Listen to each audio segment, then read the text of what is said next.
I'm here with Floyd Wheeler, and you are the founder of Arthur Wheeler Spirits Company. So I actually want to start by having you tell me and the audience a little bit more about yourself and your story. You used to be in government, but now you transitioned to entrepreneurship, correct? Correct. I was in government for 20-some years, government employee as well as a government contractor. I've always had sort of a side hustle throughout those years, doing something on the side. So this is my first foray into entrepreneurship, but it is my first foray into 100% focused on the business myself, and not having sort of a backstop or a steady paycheck coming in. So this is definitely the first for me in that regard, just being 100% all in on the business. So career wise, I think before government I was in education. So total, working years, probably 30 some years, and then finally made the jump into entrepreneurship. And Arthur Wheeler Spirits Company, it's named after your father, correct? My father and grandfather. And grandfather. Right. So my father and grandfather are both Arthur Wheeler. I'm Floyd Arthur Wheeler. And so my dad likes to say I'm Arthur Wheeler III. But I try to explain to him that's not how that works. But Floyd Arthur Wheeler. But I go by Bo because we all had nicknames. So my granddad's nickname was Mose. My father was Donnie. And then my great grandfather's name was Uther. So a version of Arthur, but not quite. Yeah. So why did you decide to name the spirits brand Arthur Wheeler Spirits Company? Was it a tribute to your father and your grandfather, or was there another play there? Yeah, there was. So it was a combination, right? Like there was when I was thinking about doing it very early on, I had wanted to do something. It wasn't necessarily a spirits business, but I was going to do a company called Art.Wheel. It was a design company, so I'm really into design. And one of my side hustles while I was in education was graphic design, multimedia, and so I just kind of shelved that as we were moving into different things, and years go by. And then when I was starting this business, we were starting to workshop names for the business, and that was just in a kind of a list of business names that I had. And when I went to search for, when you go in to shop for a business name, first thing I do is look for the web address to see if it's available. And that was one of the things on the list that I just plugged in. And when I plugged it in, it was actually under the premium category. ArthurWheeler.com was a premium selection. Someone that parked it and was holding it and was selling it for like $6,000. And typically what that means is there's some value in it that people see, right? And so then I started thinking, well, maybe if there's value in it from that perspective, maybe it's value in it from the brand name. And then it became the melding of the two. The Art Wheel before was definitely a tribute to the family name, but I didn't think about it in terms of my brand name until I went searching for web addresses. And then so I negotiated with the gentleman, and I didn't pay $6,000 for it. We ended up paying like $1,200 for it to purchase it, and then it's just a regular domain name after that. And then as we continue to get deeper into it, we got very positive responses from having that name associated with it. And down south, especially in spirits company, your spirit should have a first and a last name. That's kind of a old kind of lore around spirits. Jack Daniels, Jim Beam, those kind of things. So we went with it. And it's definitely a tribute to my family lineage.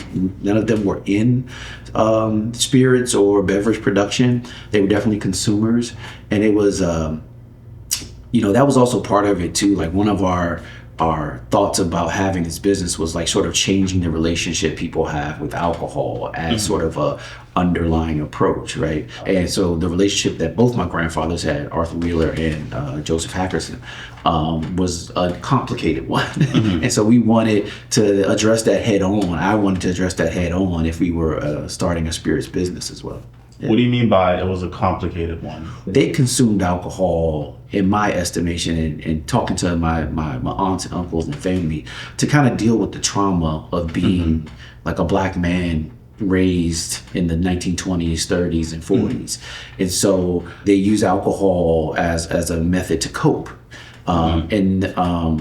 we don't do that necessarily in my generation with my friends. I mean, I'm sure there's some of that happens, but we really do it as like a social lubricant to commiserate and to celebrate and to come together and to talk about things. And so I guess in some sense it's a form of coping and therapy, but a lot more positivity than it is negativity when like my friends come together around a great spirit. Okay, so it's less about, okay, let me try to use this to deal with the hardships, right? But more about, okay, let's use this to come together and let's use this to celebrate. Absolutely, okay. Absolutely. And then that's the whole, great spirits together. And we kind of play with that excellent spirits together, exceptional spirits together, whatever you call it. It's about us as much as it's about what's in the bottle. Mm-hmm. Can you tell me about your relationship with entrepreneurship? Because you mentioned that whilst you were working a 9-to-5, let's say, that you always kind of had something on the side. And now this is, let's say, your first time fully moving into entrepreneurship full time. Mm-hmm. Did you always know you would be an entrepreneur, or were those things on the side just, hey, I'm interested in this, let me try it? Yeah, so the house I was raised in, everyone had sort of a full-time job. My mom worked for the state, my dad worked for the federal government. So there was always this idea that, the steady paycheck, the benefits of being, in an organization structured would be beneficial for the rest of your life kind of thing. And so I always thought of entrepreneurship as something extra that would allow me to do something I was interested in. Extra money was good, but my first business was washing cars in my neighborhood, as a less than a teenager, and then as I got into working, my first job that I had a real, or actually it was during grad school. I was in grad school and I had probably 2 jobs, like working for the school and working for a small company. But then on the side, I was building websites and building CD-ROMs like for Department of Veterans Affairs and a rap label. Like it was like an outlet for me to be creative and do design. And I'm not really good at drawing, but once like sort of graphic design came about, you could use a mouse and you could draw a square pretty easily. It kind of opened up those windows for me. So it was really about kind of enjoying that piece of it. And then later on, I had a kitchen remodeling business. It is the same thing. It allowed me to like look at somebody's place and imagine what was possible, go back and redo it. I had a friend that was getting paid minimum wage to like build cabinets and countertops. I was like, man, we could kill it if we partnered up. I can like do the design, you build, and that went well for about a year. But I was also my full-time job at that point was a consultant with Booz Allen Hamilton, so it was a pretty intensive job. So I ended up selling the business off to him. And then later on in life, I was interested in fitness, so I partnered with a buddy who was running a kung fu school. Martial arts has been a big part of my story as well, and we put a fitness center in the back of it and kind of tried it as a proof of concept. And so in that regard, it didn't really work the way we thought it would work. But I pitched it to him as that, a proof of concept. Let's see if we can do it. Let's give it a try. Pilot, a couple months, see how it goes. And then what we ended up doing was pivoting to something different for him because it just wasn't kind of the right thing. So anyway, just it's been really a way to like fuel my interests and like have a creative outlet outside of sort of the 9-to-5 what I was doing every day. So then what made you transition from, okay, entrepreneurship is this avenue to fuel my interest into I'm going to do this spirit business full time? So a couple of things happened at the same time for me. My dad retired from the government. He was in what they call the old system. I'll get the name wrong, so I won't try to name it. But anyway, it was the really good pension system that the government had. He retired around 2002, 2003. So fast forward 10 years after that, every time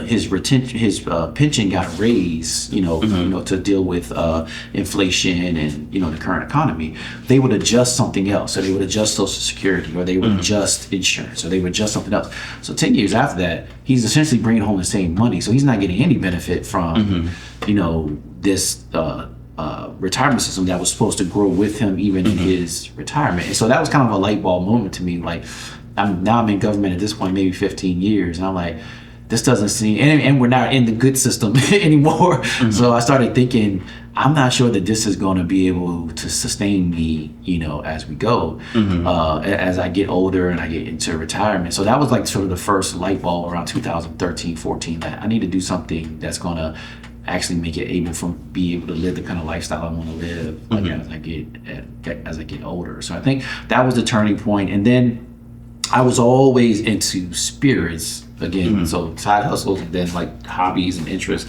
I was always interested in that, but I never, thought about it as a business because there was some negative connotation around alcohol. And I just didn't really want to deal with it. But it took my parents actually sitting me down and said, hey, we think you'd be good at this thing. If you're thinking about doing it, like we've seen you do other things and be successful at it, you kind of have permission to go about doing that. And you're talking about these people who, again, their fathers had a different relationship with alcohol. And so I didn't want to, they don't drink mostly at all, you're right, at these ages. And then, so they kind of gave me permission to sort of explore if that would be an avenue for me. It turned out, after a bunch of different, sort of fact-finding missions for myself, that it would. How was that jump from 9 to 5 to entrepreneurship? Abrupt. So I was in government for a long time, but my last job was working. I was the senior director of talent management at Sonos. They make wireless speakers out of Santa Barbara, California. And so, I was excited to be in that role. I love Sonos products. Again, I really do love design and their design. And at that time, previously, their app and the synchronizing of it all just was fascinating to me. So I joined that company, but then they had a couple of challenges, and we're doing in the middle of they did riffs to try to compensate for the challenges. And long story short, I got laid off about 3 months before we were going to open the distillery. So the plan was always that I would have a full-time job, and then we would do distillery, and we would have limited hours, and we would work on the weekends and nights and those kind of things. And that was 3 months before we were about to open. And then once we opened, I realized that it wasn't at all a part-time gig. It was we had been working on it for the previous 3 to 4 years, half-time, managing construction, licenses, permits, product, like getting all that stuff together. But once it opened, it really opened fast. And I was trying to just keep up with regular stuff. I still am. We're only a year and a couple of months open. It's way more than a full-time job. so I couldn't go back. At least I haven't been able to find a way to go back to like another job, because I'm not the kind of person that is going to work and like do something halfway. So I wouldn't want to go back and work for someone knowing that I had everything else on my mind to do for the thing I'm working on for myself.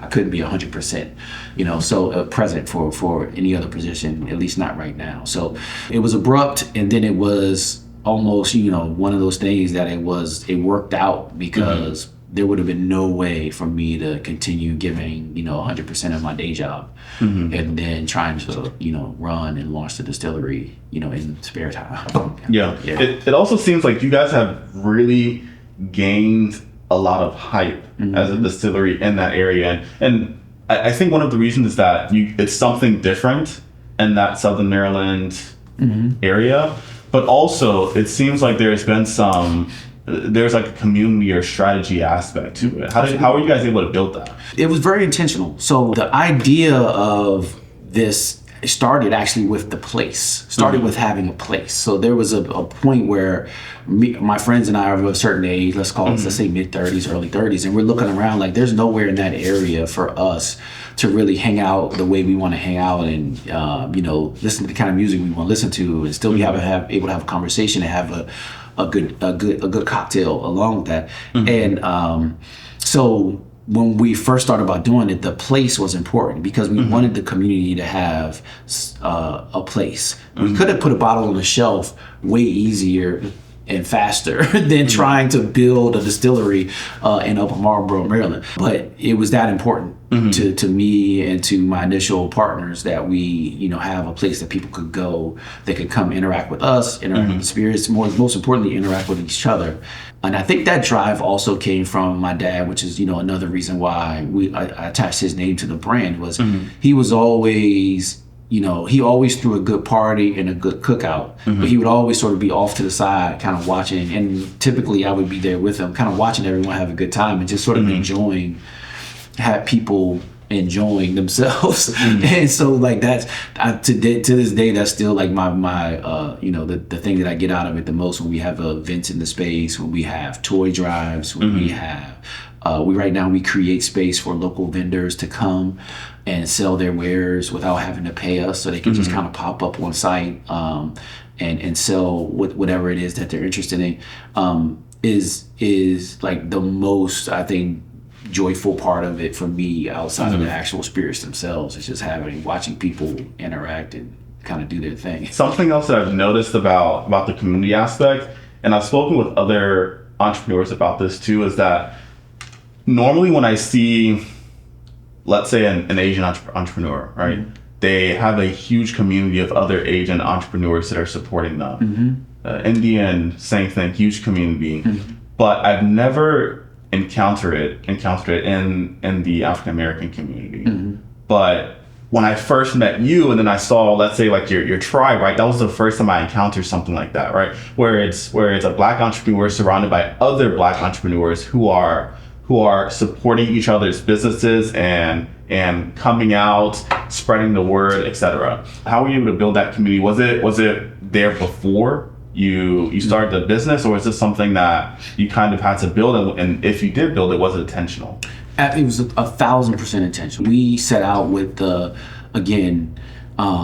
just going back to like the initial thoughts. At the time that I was looking at doing this, African Americans represented, this is 2015-16, represented 50% of the market in alcohol and spirits, but 0.1% of any wealth generated by it. And so that number was stark. Uncle Nearest came out in 2017 and put maybe a small drop in the water to shift, but still, by and large, that's still the case. So we wanted to be intentional about using what we were doing to also bring in our community and have our community benefit from what we were doing in a different way than it ever has in the past. And so we intentionally seek out partners and vendors for things that we need that are in our community, and we're very intentional about that, and we think it's critically important to do that. Even now there are places where we can identify that there are none of us working in, and we can start to work with actual local government. Our local county executive, our local state senators have been very supportive and sort of hearing us and like, hey, there are things that we need that our community is capable of doing, but they don't do it right now. So manufacturing being one. There's a big manufacturing community in Maryland, but very little of it is Black owned or, is intentional in the way that we are, right? So like, how can we create that for labels, even glass? I know that these are big things, like you got to have a lot of infrastructure to do some of these things, but being able to be in it and identify it is important, right? Because otherwise you just never hear a conversation about it. So for us, everything we've done, caterers, DJs, accounting, anything that we can do where we can partner with a business or a company that is from our community, we're very intentional about doing that for sure. And the great thing is that I can invite them to the space. So we can come just like you did. Like one of the reasons that we partnered with you is very it impacts me when someone comes to the place, right? There's some one thing about being on a phone call or just hop on a Zoom, but when someone says, "I'll be there tomorrow," it makes a different impact. For us, speed and personability is one of the most important things, and it's also important for you guys in your community as well. Right. So it was a match. Absolutely. But yes, it was completely intentional, and and we want. Martial arts saying the rising tide floats all boats, and that's what we wanted to be. We wanted to be someone that was giving into the community so that we could all kind of ride the same waves. Which martial arts did you do? I did not know this about you, that you did martial arts. Yeah, that was one reason. That was another reason why I thought we would be a match, because Really? I know that mindset, right? So I Googled, I looked at your Instagram. Oh, nice. No, I was in Kung Fu. I studied under Master Dennis Brown in Largo, and then Sifu Sean Sexton in Lanham. A number of years. Yeah. Since you were young? No, I started in college, actually. So I did karate when I was young. I don't think I ever went past yellow belt in karate when I was real young. But in college, Wesley Snipes put on a Masters of the Martial Arts thing on cable. I think it might have been TNT or something like that. And the last performance, I believe, was Master Brown. And they said Master Brown is from Washington, D.C. and has schools in Maryland. And we were watching the TV, we should check that out. Me and my roommate. So we did same thing. Next day we drove over there to see, and we started training probably the week after. And then, that would have been 1997 or 98, I think. And, I was still training actively up until probably 3 or 4 years ago. But yeah, so it's been a big part of my life. Learn discipline, and also what you're kind of capable of as an individual. I think is really martial arts gives you a lot of insight into yourself for the most part, and helps you figure out what you can do. 100% capability, because even what I'm mostly into is jujitsu. What I realize is that in jujitsu, it's a lot about pressure. And let's say someone's choking you out or doing something to break your arm, limbs, whatever. In that moment, you start to panic a bit, because it's pressure you've never felt before. But once you experience it over and over and over and over, you get used to that pressure, right? Now you can apply that same idea to, let's say, building a business. Absolutely. You encounter something new, or something comes to you that puts a lot of pressure on you, but you can put yourself in this jiu-jitsu mindset of, okay, let me try to stay calm and actually find a solution to this problem. I think that's 100%. It is in the moments where you're feeling the most pain, the most pressure, can you keep your wits about you and figure out the way out of the situation and make your way through the situation? That's absolutely a major part of it for me. And I still even in the calm moments now, my wife will tell you, things are kind of going hairy, and it's just all right, well, we're gonna find a way through. I've been in situations where someone's trying to actually hurt and harm me physically. So this thing that is happening doesn't might hurt or harm us financially or whatever. We can make our way through it. What would you say are some of the main pressures in business building?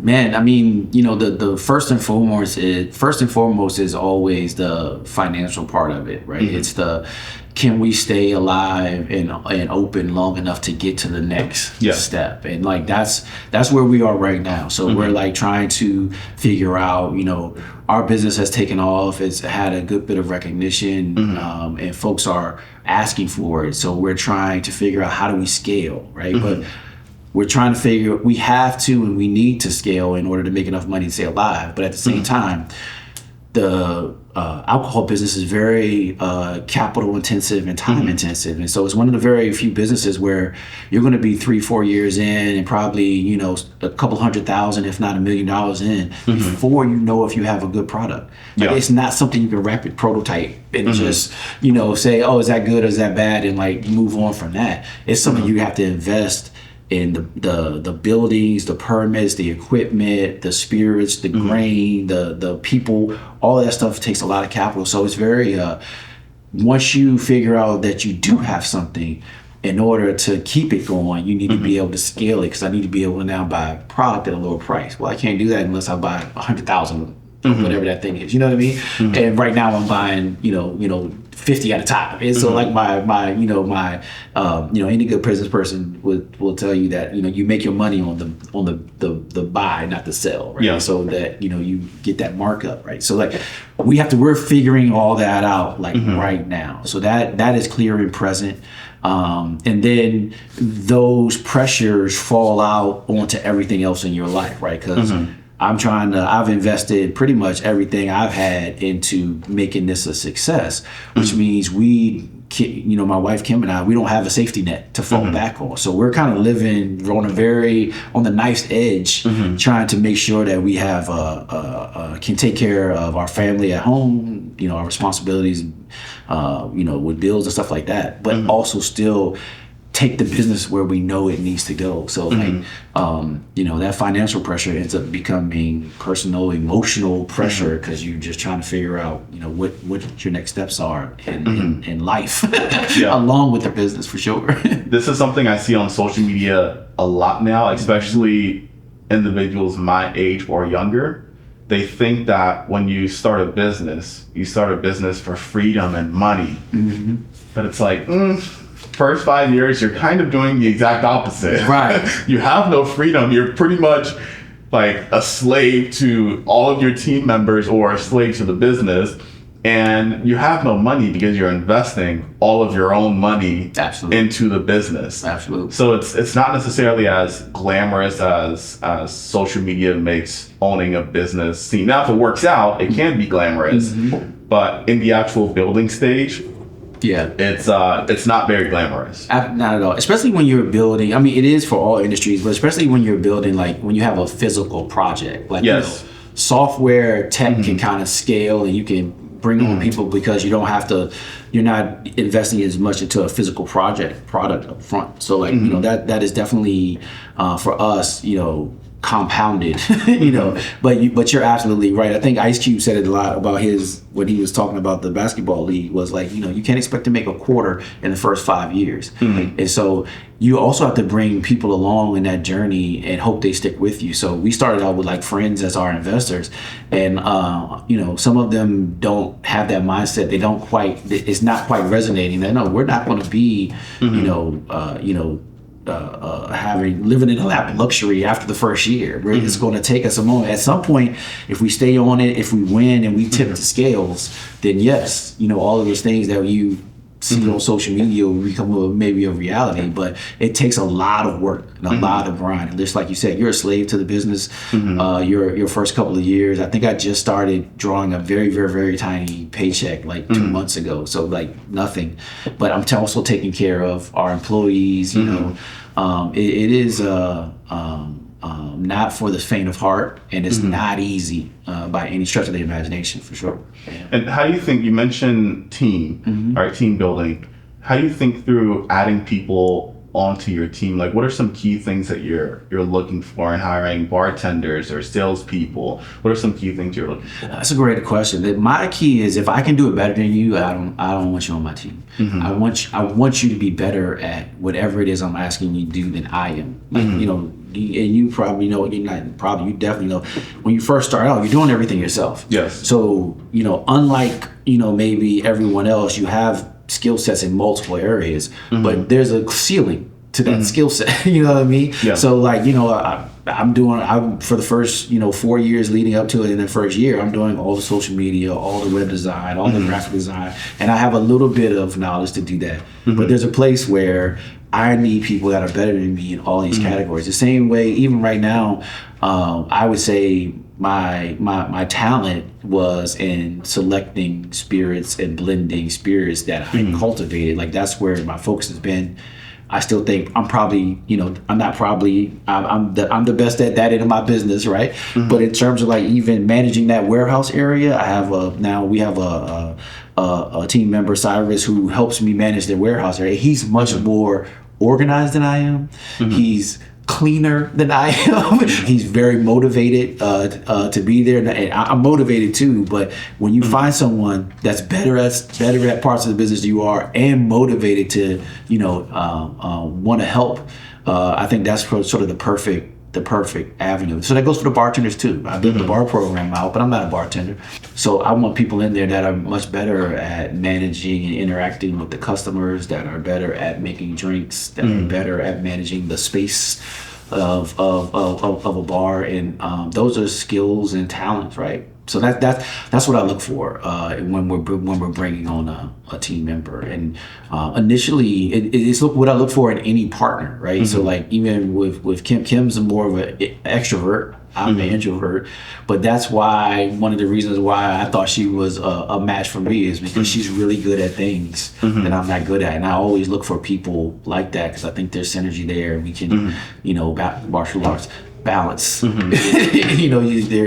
the yin and yang and everything, and so if you're cognizant of that and you know where people can make you better, I think it really helps out your business as you go, because if they're really good at it, chances are they want to be better at it, and you help them do that, and your business can be along for the ride. As they're successful, you're successful. And something that I've been thinking about recently, and I'm glad you brought up Kim, is working in a business with your partner. How is that? It's again not for the faint of heart. In fact, originally in the business, we would have these conversations all the time because she is very supportive and engaging, and she wants to help with everything. And in the beginning, I was like, look, no, this is going to be separate. I'm going to do this business. She was working at the time at the Department of Education, and I was like, you do that, I'm going to do this. We'll be separate, because I don't have to come home every night and have a conversation about the whole business. Day. I like to decompress, do some different things, get my mind ready for the next day. And then what happened was she got laid off with the new administration, and so she had a lot of time on her hands. And so she was absolutely supporting now and looking to figure out ways she could help. And it's been a complete blessing for the business to have her there. So she. She's not paid either, but I kind of gave her the role of a partnership officer, because she's so good at making connections. She's so good at talking to people. She actually reminds me of my dad in that sense, that he can have a conversation with anyone and be friends like in 5 minutes. And she's the same way. She's so good at that and working a room. So she drags me along to things. She'll work the room and like bring me back people and say, hey, you should talk to this person about X, Y, Z. And I really need that, because given my own druthers, we go to a nice place, I'll sit in the corner and and sip on stuff. If somebody bumps into me, we can have a conversation. I'm personable, but I'm not going out searching for anybody. And so we also and I think you also have to have really good you have to have thick skin, right? Because if you're in business with your partner, they're going to tell you things at times you don't like, and you have to be able to take it the way they meant it. So that's a benefit. I think I know her heart. I know anything she's telling me, even if it's in a tone or a different manner than I like, it's because she wants us to be better at that thing, or me to do better at that thing. And so you have to have that frame of mind when you're working. I was just talking to a gentleman who owns a business area in the same, a business in our same industrial park. And his wife was with him. They were picking a product for us. They've become a fan of our spirit. So they were giving them out as holiday gifts. And he was telling me the same thing. He was like, I just commend you guys. Him and his wife, I think, have been at it for almost 22 years or something like that. And he's like, I just commend you guys, because this is not easy. Like, they had to have conversations, and they have to be okay with going off the rails at certain points with each other, knowing that they're going to come back together and still kind of face the challenge. They build rules, so Kim and I haven't quite gotten to the rules part of it. Like he was telling about a friend of his that's like his friend and his wife don't take anything into the bedroom. So every now and then, one of them will wake up in the middle of the night and walk to the hallway and be like, can you come out here for a second? And then have the conversation. So we haven't quite got to the rules part of it yet, but we are, I think, working really well together in that, we just feed off each other. We're both huge fans of comedy. And so we both enjoy laughing at ourselves. So I think that's part of it too. Because every time now and then, one of us will say something outrageous, and it's so outrageous you just look at each other and just bust out laughing, kind of thing. Like, I can't believe that was in your mind. I can't believe you said that kind of thing. So I think that also helps too. Just being able, to laugh to keep from crying. Great. I mean, I have something similar. Use humor. Yeah. It's a difficult moment. Absolutely. I have to sometimes manage that too, man, because that's my default setting is I find the humor in anything. And sometimes it's not appropriate for all audiences. Like, I'll giggle at something and people look at me like, I'm sorry, that's just how I'm dealing with what's happening. But yeah, it's an interesting approach with like partners in in business, I see it work out like 50% of the time. And normally it's based on the two individuals being opposites, right? This person is like this other person is like this, so they handle this aspect, and the other person handles this aspect. And what you mentioned about having thick skin as well, because in business there's like a lot of arguments or a lot of things that require extremely difficult conversations. So both people need to be able to have those difficult conversations together and not what's the term? Get in their feelings about it. Absolutely. Yeah. Absolutely. It's and it happens not only with my wife, and then also like the folks that have gone into business with. We have to be able to have frank conversations and not get emotional about it. Sometimes you get frustrated and irritated, and you have to realize that is about it's about the moment. It's not about the relationship. Yes. And you have to be able to sort of internalize that a lot. We don't sacrifice. Now, if somebody does something egregious and it's like kind of one of those things, then yes, you have to, sometimes you have to put people to the side and move on with your season alone. But for the most part, we don't sacrifice relationships for moments. And that's a sort of an ethos, around me as well. Yeah. What would you say is next for Author Wheeler? The plan is to double down on the DMV metro area while we deliberately scale to other places. So we've done a good job of sort of getting into places this year. And so my, in the alcohol business, you have on-premise and off-premise. So on-premise is they can consume on-premise, restaurant, bar, country club, so on. Off-premise is I'm buying a bottle from a store and I'm taking it home, or I'm taking it somewhere else. So we've done a good job of getting into off-premise. And, we do tastings and we interact with customers and we try to get them to purchase our product. And we've done fairly well at that. Where we're going to attempt to do better is get really nail into concrete our relationships with the on-premise accounts that we've had. So we've got into some really cool accounts that have been extremely supportive of us. I don't know if I'm allowed to mention like places, but like Metro Bar, Bar Bazaar, DC, the Continent, they were, early adopters of Arthur Wheeler and have been extremely supportive. So in 2026, our plan is to further cement those relationships by activating in those venues and then continuing to do our thing in the off-premise, and then very deliberately move out into different markets and sort of test the waters and see how we do. So New York and New Jersey are on the horizon for us because there's been a demand signal because of the relationships of people in this area with that area. So we have a lot of, sort of cross-pollination north, east coast kind of thing. And so we've gotten a little bit of a demand signal for people. We did a special event last year at Angela Yee's Cup. Coffee uplifts people, and so she's the radio host. Yeah. And so we got a lot of positive feedback from that, and so we see sort of a little bit of a demand. So we're going to test the waters there, probably 2026, and then see how it goes. And then middle of the year, we'll start making a plan for how we close out the year and how we approach 2027. You're a little over a year in now. Considering this, is there anything that you would tell yourself 3 years ago when you were just thinking about the idea about how this would be, or is there any advice you would give yourself? 3 years ago, I would tell myself that you've underestimated how much money you need to make money in this business. Yeah, this business is capital intensive, and we thought we could kind of roll out as like a craft, small distillery, and we kind of like grow in our certain pace. But when you hit distribution, and now you're getting paid net 90, net 60, you have to survive for 3 months. Yes.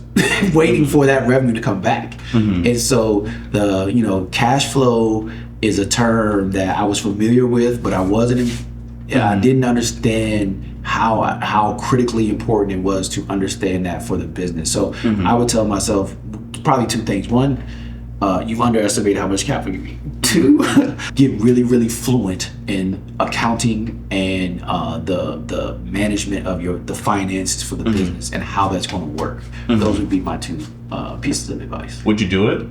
Absolutely. Would you start the business again? Oh, 1,000%. I thought 1,000%. I absolutely love it. Like I said, the most joy I get is when we have people come and just hang out. We have a Distiller Circles membership, which is like local folks who come and they're regulars, and they've become our extended family like that. I mean, we didn't know them before, and now it's just a fun time. I'm very lucky to be in this business, have the business where we have it, and I do see still, like you said, part of, I mean, not to drag on the closing question, but part of what gets it, going back to that martial arts kind of analogy, is you also have to have the vision of where you're going. So especially as you're growing, as you're developing skill, where you want to be and the level of talent and skill you want to have in that area. Same thing. We know where we want to be. We know what our vision is for our company. So we have to just be willing to fight, scrap, train, all of that stuff to get there, because we're still learning all that stuff. Just like you progress through martial arts, more and more advanced concepts, we're very much a white belt as it relates to the spirits competition, and we have to keep growing our skill sets and learn more and more so that we can get to that master status as it relates to our business. We have a long way to go, but I think the vision is there and the path forward is there. I love that. Yeah. So thank you for your time. Thank you, Joel. I appreciate it.